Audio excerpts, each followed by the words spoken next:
हिंदी अपनाओ, ये हमारी मुल्क की ज़बान है, इसे अपनाओ, अंग्रेज ना बनो सब। आ जाता है बच्चा तो वही इंटरनेशनल लैंग्वेज की बात हो जाती है। इंग्लिश बोलने वाले बच्चे को आजकल ज़्यादा तवज्जो दी जाती जी है। हाँ, वो जो राष्ट्रीय ज़बान हो गए, हर जगह हरम में भी चलती है वो।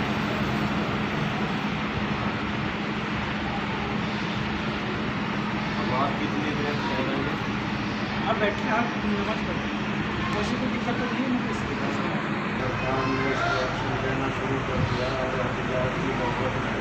थोड़ा लड़वा में इंटेलिजेंस की रिपोर्ट किया है, हाँ तो वो इसलिए आपसे बोलना है थोड़ा दे मैं बुधवार नमाज पढ़ा, मैं नमाज ले रहा हूँ।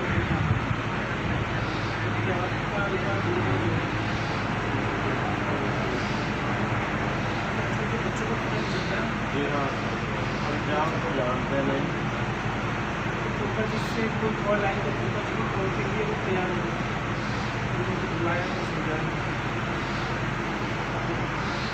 जब सरकार ने एक्शन लेना शुरू कर दिया तो हमें इसकी बात करना चाहिए गलत है या फिर कानूनी कार्रवाई करें, बस अदालत में जाए।